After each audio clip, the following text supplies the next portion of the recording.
tá?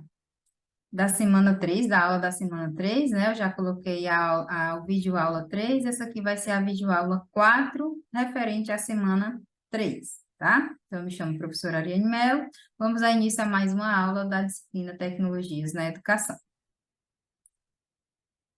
E aí, os objetivos, né, nessa unidade, a gente vai tratar sobre os projetos interdisciplinares e aí conhecer um pouco dos marcos legais, né, da história e da EAD no Brasil, né? E aí a gente tem como objetivos, né, compreender como as diferentes tecnologias, mídias, né, funcionam e como podem ser combinadas de maneira eficaz e significativa.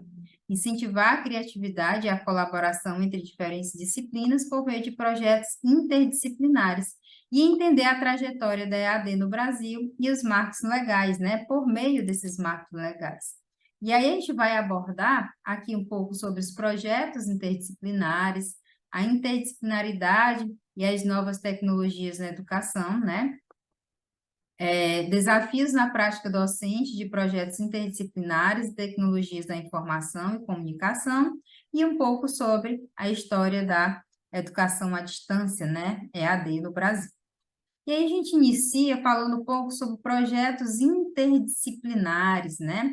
As informações aqui desse tópico 1 baseado no texto As TICs no Trabalho Pedagógico Interdisciplinar, né? De Flávia Maria Tomás de Moreira, né? E aí a interdisciplinaridade surgiu nas ciências humanas, né? Em 1961, a partir de um projeto elaborado, né? Pela Unesco, né? Então, a Unesco elaborou um projeto voltado para as ciências humanas, né, em que ela queria unir diversas disciplinas. E aí surgiu aí essa ideia da interdisciplinaridade, né? De acordo com o autor, né, com a autora, né, inter é um sufixo de natureza latina que significa entre, ressaltando a existência de um espaço comum, né? Ou fator de conexão ou de coesão entre duas ou mais disciplinas. E disciplina, né, um verbete de origem latina, indica, entre muitas definições, um domínio particular do conhecimento, uma determinada matéria a ser ensinada, tá? Então, interdisciplinaridade seria um fator de conexão ou um espaço comum entre disciplinas, né? Como se fosse a união de diferentes disciplinas para um propósito em comum. E aí, Santos, né, diz o seguinte, expõe que a interdisciplinaridade não deve ser entendida apenas como um trabalho coletivo e como um simples olhar de diferentes ângulos, né? Então, tem que ter esse cuidado, né, de que a interdisciplinaridade, né, não deve ser entendida apenas como um trabalho coletivo. Ah, não é só juntar o professor de matemática, o professor de física, o professor de química, que isso é interdisciplinaridade, né? É preciso ser entendido um propósito, né, para essa união. Ah, por que que eu vou unir essas disciplinas, esses profissionais? Com que intuito? Para usar quais recursos? Para qual metodologia vai ser usada para integrar e para interligar essas disciplinas, né? Então, é preciso ter um certo cuidado, né, quando se fala, não é só eu estar lá dando minha aula de matemática e falar, isso aqui é a equação do movimento, né? Ela pode ser vista como uma função.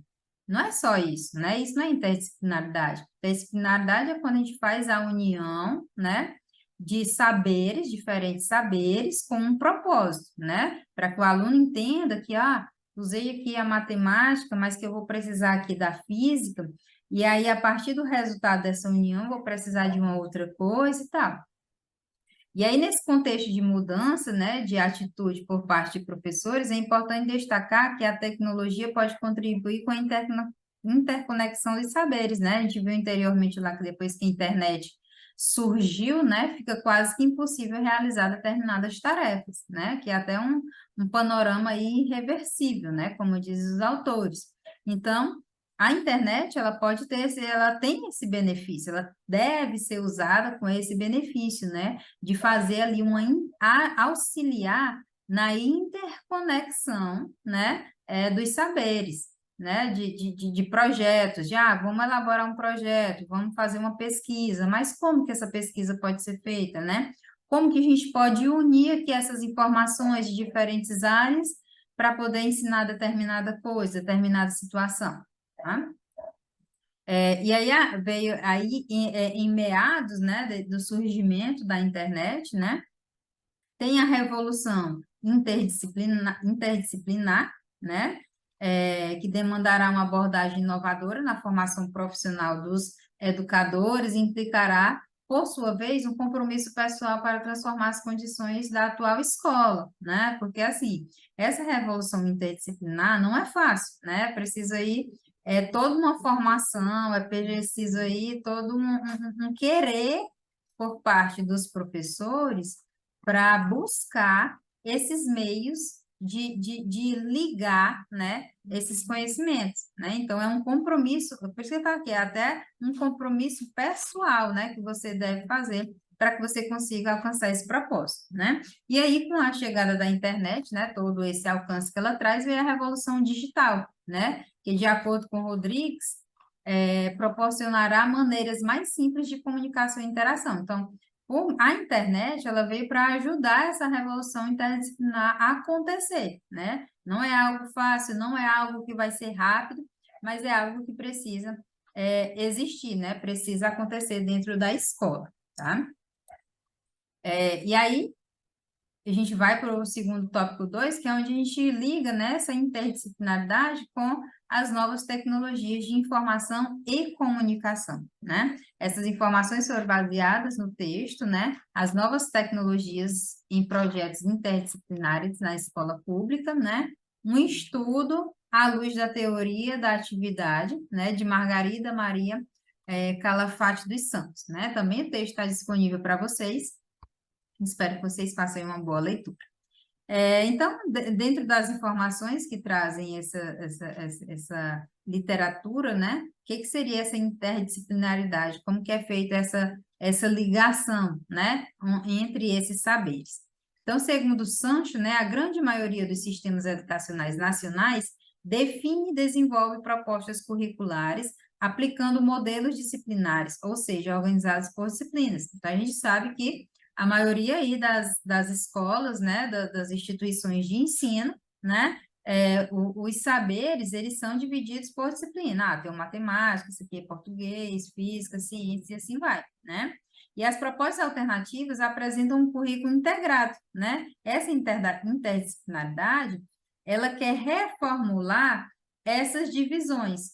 Só português, só matemática, só ciência, só física. Não, a interdisciplinaridade, ela quer ligar, ela quer juntar, ela quer unir todos esses saberes, né? E aí, nesse caso, essas novas tecnologias de informação e comunicação transformam-se em ferramentas, né, com grande aplicabilidade, né? É o que pode ser usado aí para ajudar, né, nessa ligação, nessa conexão aí entre esses saberes. O uso delas em sala de aula, né, entre os profissionais da maneira correta. E aí, na visão de Lênio, 1998, as características da interdisciplinaridade escolar podem ser vistas da seguinte forma, né? Então, ele traz algumas características aí que podem ser apontadas. Quanto à finalidade, né? As finalidades. Então, tem por finalidade a difusão do conhecimento e a formação dos atores sociais, né? Colocando aí em prática as condições mais apropriadas para suscitar e sustentar o desenvolvimento dos processos, pelo estabelecimento de ligações entre teoria e prática e pelo estabelecimento de ligações entre distintos trabalhos e segmentos, né? Quanto ao objeto, né, a interdisciplinaridade, ela tem por objeto as disciplinas escolares. Então, o intuito dela é fazer essa ligação entre essas disciplinas, né? De forma que a gente consiga aí gerar, né, um novo currículo, uma nova metodologia, né? Quanto à modalidade de aplicação, né, implica a noção de ensino de formação. Tem como sujeito de referência o sujeito aprendiz e sua relação com o conhecimento, né? E retorno à disciplina como disciplina, né? Para um sistema referencial que não restringe as ciências, né? Como se a disciplina não fosse mais separada assim por saberes, né? Fosse quando se fala em disciplina, fosse um todo, né? E aí a consequência, né, conduz ao estabelecimento de ligações de completariedade entre as disciplinas escolares, né? Então, as consequências seriam aí uma união, uma ligação, como se as disciplinas elas não fossem mais separadas, não fossem mais individuais, como se a partir dessa interdisciplinaridade elas fossem se complementar. E aí, quais os desafios, né, nessa prática docente, diante desses projetos interdisciplinares, com a união dessas tecnologias de informação, né? Essas informações foram baseadas no texto As Novas Tecnologias em Projetos Interdisciplinares, né? E aí, que traz o seguinte, que a educação de cidadãos, né, ela engatinha para a busca da eliminação das barreiras existentes entre as instituições acadêmicas e o seu ambiente, né? Como eu falei, isso não é um processo, não vai ser um processo rápido, né? É algo lento, mas que precisa acontecer, né? A eliminação dessas barreiras é justamente quebrar isso de que não é que não vai existir a disciplina de matemática, não é que vai existir a disciplina de português, a disciplina de história. A questão é que a interdisciplinaridade desses projetos, eles procuram dar uma nova visão para como essas disciplinas serão abordadas, né? Que elas se complementem, né? E isto implica em transformar as salas de aula em espaços onde os conteúdos culturais, habilidades, procedimentos e valores imprescindíveis para construir e aperfeiçoar esses modelos sociais que são submetidos a análise, reflexão e prática. Essa interdisciplinaridade, ela busca trazer mais do dia a dia do aluno, da comunidade em que a escola está inserida, para dentro da sala de aula, e que isso faça com que, a partir disso, as disciplinas elas sejam abordadas, elas sejam interligadas por essas situações, pelo que a comunidade precisa, né? Pelo como que a comunidade ela se desenvolve ali, né? Então, essas disciplinas elas seriam baseadas, esses projetos interdisciplinares, nesses problemas que a comunidade apresenta, né? E que podem ser usados em sala de aula como aprendizado. Assim, cada vez mais a utilização de equipamentos e técnicas computacionais auxilia as mudanças nas práticas educacionais, na comunicação humana e na aplicação do conhecimento, tá? O binômio informática e interdisciplinaridade, a cada dia demonstram que está indissolúvel, né? Indissoluvelmente ligado, né? Pois a interdisciplinaridade parte do princípio de que nenhuma forma de conhecimento é em si mesma racional, né? Então, ela parte do princípio que não tem essa divisão de matemática, português, história, geografia, né? Ela parte do princípio que tudo é conjunto, tudo se complementa, né? E aí, essa junção, né, essa dupla aí de informática e interdisciplinaridade, a partir de agora, elas devem caminhar juntas, né? Porque uma vai facilitar o processo da outra. E aí, existe aí o ensino, né? Existe uma discussão, né, sobre o ensino por projetos e a aprendizagem por projetos, né? O que seria esse ensino por projetos? Depende praticamente do professor, o ensino por projetos, né? Pois cabe a ele escrever, cabe a ele ensinar, determinar quais serão os passos, quais serão os critérios, e o aluno só executa. Já a aprendizagem por projetos, os autores são os professores e os alunos, né? Juntos eles vão construir, né, esse projeto. E aí existe essa discussão do que é mais apropriado, né? Se é o ensino por projetos ou a aprendizagem por projetos, né? E aí eu trouxe aqui um quadro resumo que traz algumas informações, né, sobre essa rixa, né, de ensino, de projeto por ensino ou aprendizagem por projeto, né?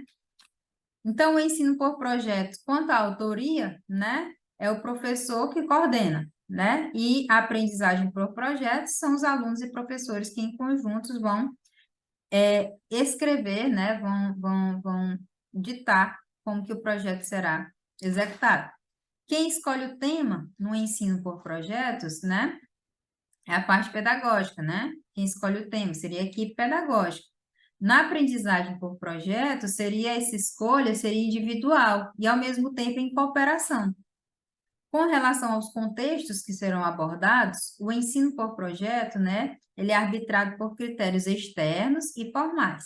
Já a aprendizagem por projetos, né, ela traz a realidade da vida do aluno, né? Então, como falei lá, a comunidade, né, como que a comunidade se desenvolve, a realidade que o aluno vive é que vai ser usada, né, como contexto para a execução daquele projeto. A quem satisfaz o ensino por projeto, né? Ele vai ali arbitrar da sequência e dos conteúdos do currículo, né? Ele segue essa separação, né? Já a aprendizagem por projetos, né? Ela aguça a curiosidade, o desejo, a vontade de aprender, a vontade de buscar, a vontade de pesquisar, tá? O ensino por projeto, quanto às decisões, as decisões são hierárquicas, né? E quanto à aprendizagem por projeto, ela é heterárquicas, né? Então, a gente pode ver a partir dessas, dessas características, né, que a interdisciplinaridade, né, ela se enquadra mais na aprendizagem por projetos, porque ela traz uma abrangência maior, né? Quanto às definições de regras, direções e atividades, o ensino por projetos, ele é imposto pelo sistema e cumpre determinações sem optar, né? Ele não dá opções para mudança. Já a aprendizagem por projeto, ele é elaborado pelo grupo, né? Em consenso entre alunos e professores. E aí, quanto ao paradigma, o ensino por projetos, ele traz a transmissão do conhecimento. Já a aprendizagem por projetos é a construção do conhecimento, né? O papel do professor no ensino por projeto, ele é agente. No aprendizagens por projeto, ele é estimulador, ele orienta a execução, né? E o papel do aluno no ensino por projeto, ele é receptivo, ele só recebe informações para poder executar, e já na aprendizagem por projetos, ele é um agente ativo dentro daquela aprendizagem, tá? E aí, vamos conhecer um pouco agora sobre, né, a educação à distância, né, tem como essa sigla EAD, conhecida, né?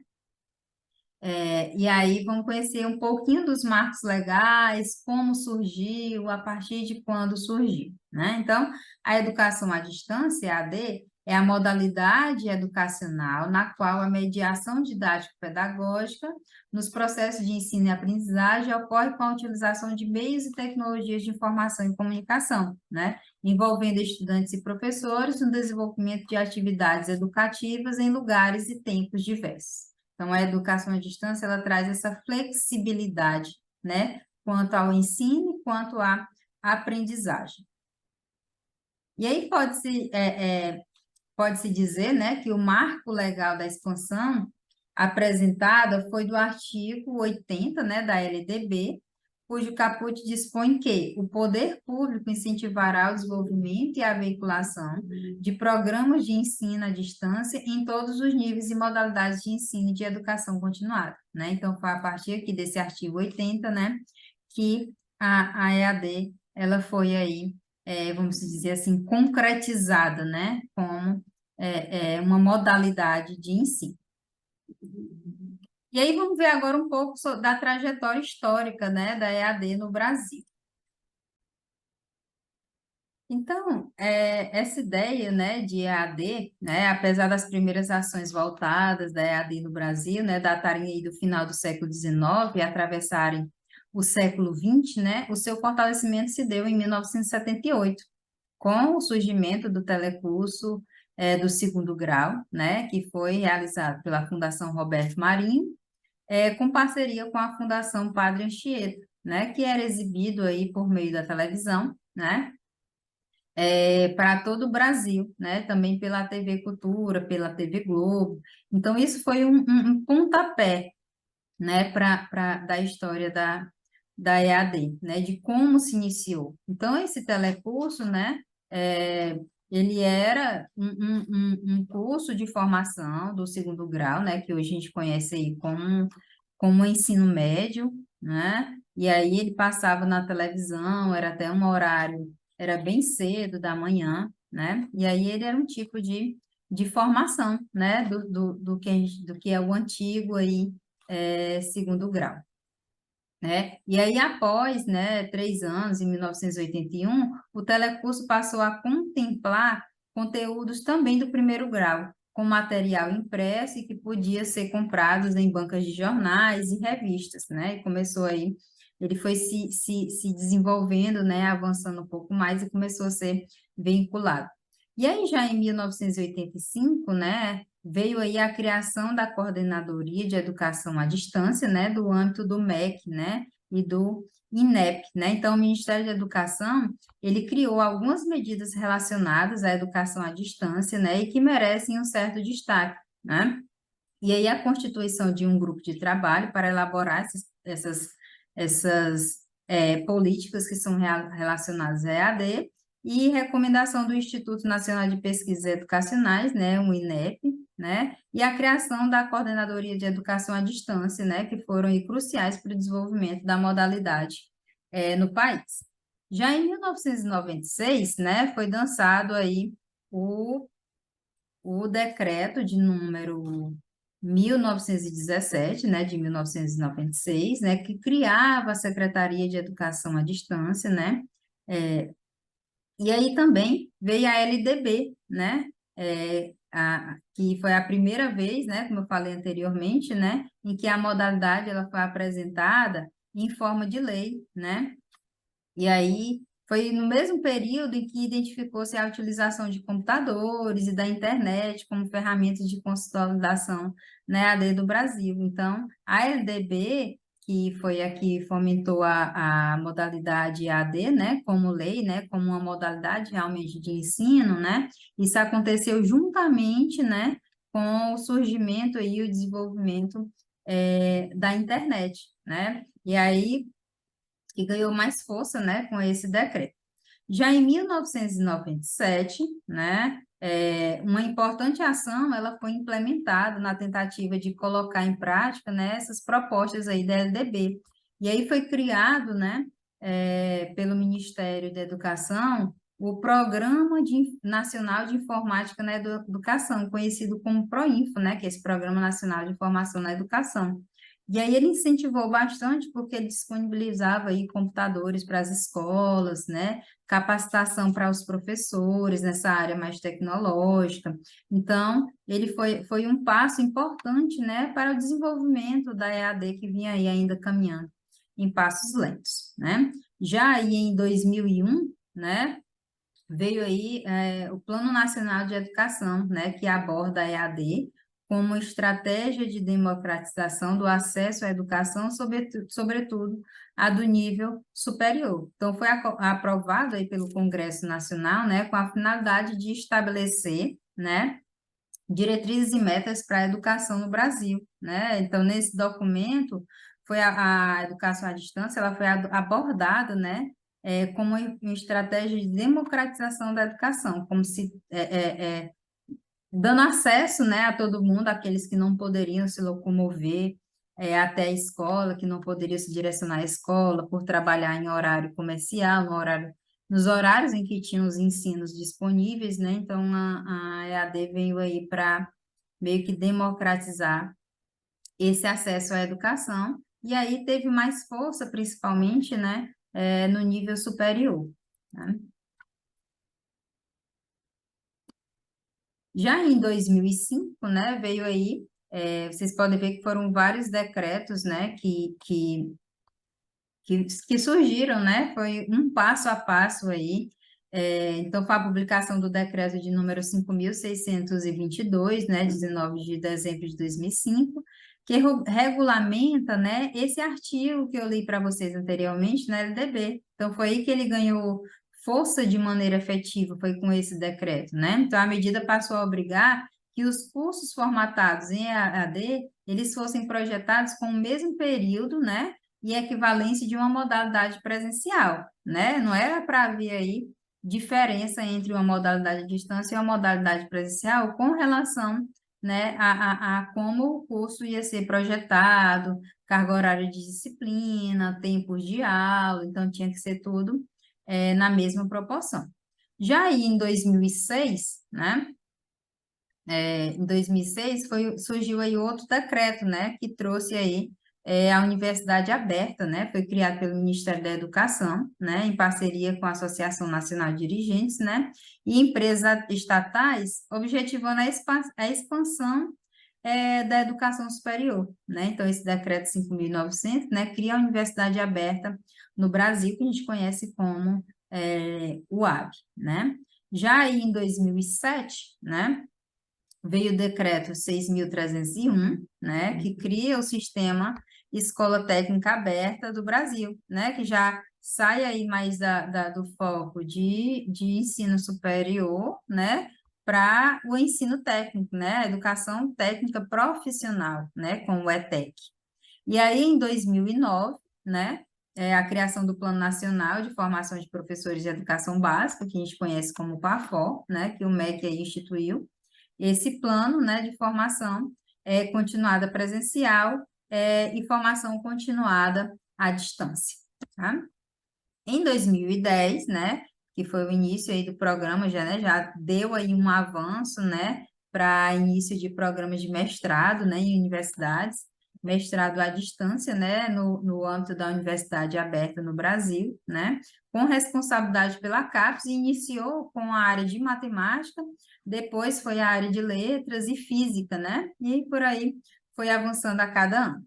Já em 2016, né, a gente teve essa resolução número 1, de 11 de março, né, da Câmara da Educação Superior, do Conselho Nacional de Educação, que homologa as diretrizes e normas nacionais para a oferta de programas e cursos de educação superior na modalidade de ensino à distância, né? Então, aí fazia parte, né, do programa da política institucional, né, das instituições de ensino superior, né?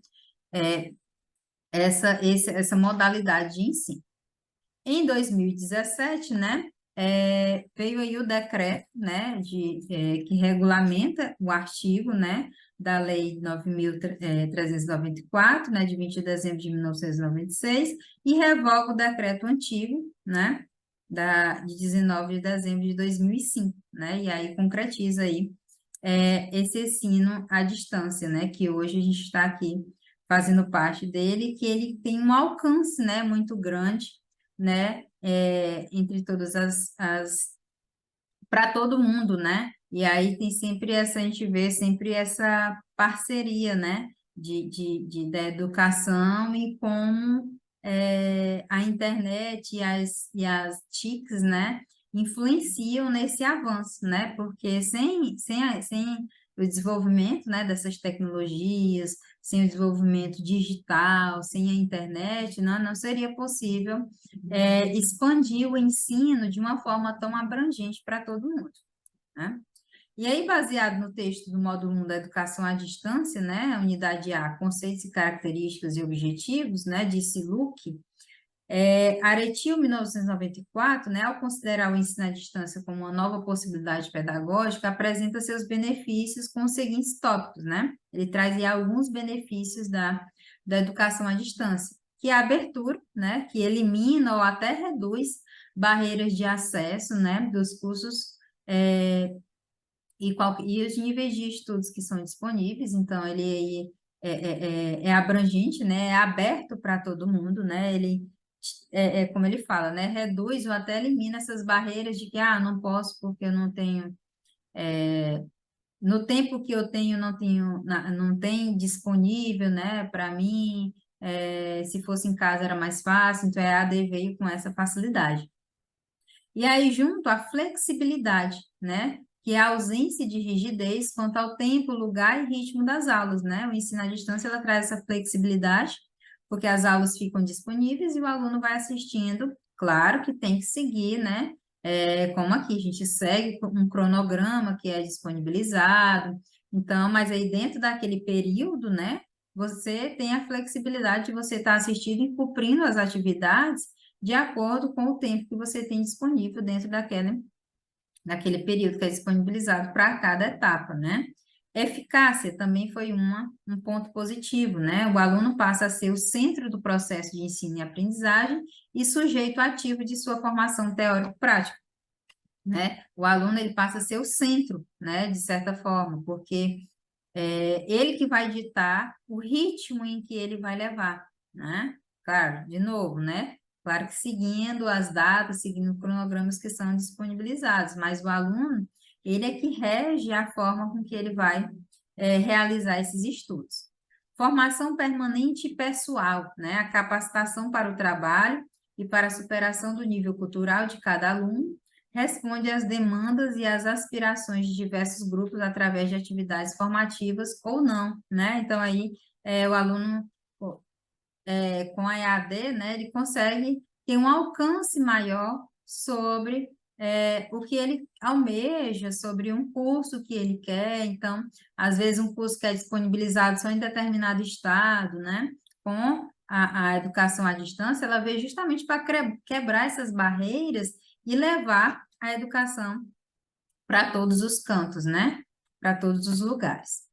E aí, corroborando com o Brand, né, encontra-se o estudo de Souza, 2005, sobre o movimento didático em EAD, que aponta a presença de 6 categorias didáticas que podem definir as estratégias de atuação do professor, né, que são elas: promoção da interação e da interatividade, né, onde organiza os espaços, as situações, e estimula a comunicação e intervenção dos alunos no processo, né?